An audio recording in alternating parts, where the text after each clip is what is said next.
And I'm back. It's Paul at the Tidy Garden. Hello, anybody that might ever watch this. I suspect nobody, but for the benefits of prosperity. I had made a promise to myself to do a video every single week, and do you know what? I just have not had time. This business is like nothing I've ever experienced. It's hard not taking customers on. The hardest thing is saying no to people when they are happy to pay a seemingly ridiculous amount of money for a little job. There is such a desperate need for gardeners where I am. You could be a one-handed, one-legged gardener and still earn money where I live, albeit not very much. So one of the challenges I think I've got with the Tidy Garden is literally just staying true to my promise and my word. I am doing it ultimately to feed the soul as well as hopefully one day the pocket.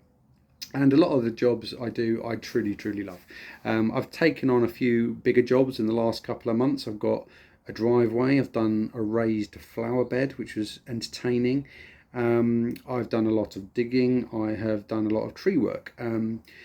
Still sticking within my boundaries, so don't do anything that requires a ladder, don't do anything that requires two people to lift something, and I'm still staying pretty local to where I am. I've got two customers in the same cul-de-sac. They're 2 miles away, so I'm like literally right on my doorstep, which is fantastic. But I just can't believe how busy it is. My mobile phone, I'll get a message a day. I'll probably spend a couple hours a week just replying to people politely to say, I can't do Windsor, I can't do Tuesday night, I've got no availability for tomorrow. So there's just a real genuine need for people that can be reliable, trusted, and do a fair job. Today's Saturday. I've squeezed 3 jobs in with the help of my mini Harry, who's bigger than me, so I shouldn't say that anymore. So that's always nice. The weather has been very much on my side, apart from the nearly crying video that you may have watched. I don't think I've actually had to schedule more than 2 days' work so far this year, and it's now end of September. So what have I learned so far? If you enjoy gardening, you will equally probably enjoy doing it for other people. Stick to principles, only garden for nice people. It's your definition of nice. My definition of nice are people who are going to say well done if I've done a good job, and at the same time tell me how to do it if they think I haven't done it properly or as they'd have liked it. I've had a couple of experiences with people who've given me feedback after the job's been done and I've been paid, and they've said, it wasn't quite what they thought. And with hindsight, when I look back, we didn't talk about the job in enough detail. If somebody says cut my hedge to the tree line, and there's 2 tree lines, then it pays to double check stuff. I've had a couple of comedy ones. I had a guy ask me to cut his cherry laurel down to the fence line, which I did, and then when I'd finished it and collected my envelope and got home, he asked me to come back and do it again and make it 6 inches lower. So I asked if he was happy to pay me, and he said yes.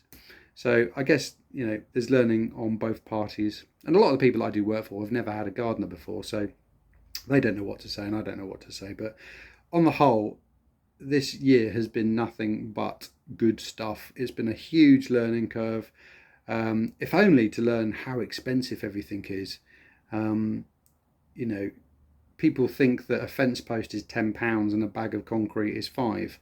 But if you want that fence post in the ground where the other fence post was, and you want that stuff taken away and screwed together, well, the raised flower bed I did, the screws for the railway sleepers were £1.25 each. Used 50 screws.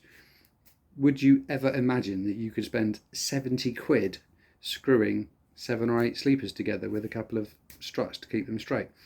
I think people's expectations on what things costs are way off the mark. In fact, the cheapest thing I do is me. It's the labour. When people ask me to supply a bag of gravel and it's 80 quid delivered, they think I'm making money on that. I'm not making any money on that. So yeah, setting expectations is absolutely the priority job, as is making sure you build a relationship with customers to get repeat business. Most people who've got a decent sized garden will need a gardener more than once. And you probably only need 50 customers, and you could have a team of 2 or 3 people working full time. So I'm conscious that my Facebook page and my website is there to drive traffic and get new customers, but the truth of it is I'm really only looking for customers in the very local area, and I spend more time telling people I can't help them because they're too far away. One thing I have thought about is maybe setting up a little network of other tidy gardeners that are maybe in the Berkshire area, just so I can refer people, because it is a shame when you get, some old granny who's lost her husband and the lawn's a mess, and you just genuinely want to help, but you've just got no availability to do it. Anyway, I'm waffling. Today has been another good day.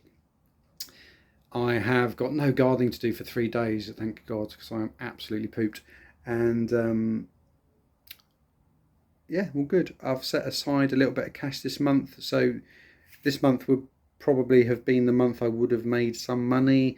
Again, I've spent it on stuff. It was a bad month for expenses. My strimmer needed some attention. My mower broke and needed to be repaired. I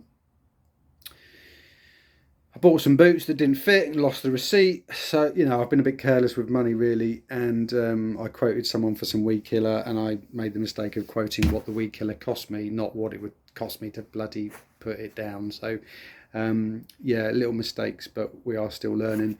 But one thing I have done so far this year is invest in myself, which is good. And one of the things I'm doing is saving a little bit of money each month for a new van. And along that will go a purchase to upgrade my website. So I'll have a more professional website. Basically, it's all about next year. And if you're still listening, why? But if you are still listening, come back in a year's time and see how things are different, because next year we will be stepping things up for sure. Anyway, thanks for listening. If there's more than 5 people watching this in a year's time, I will consider it a success. So if you did watch it, thanks. Bye.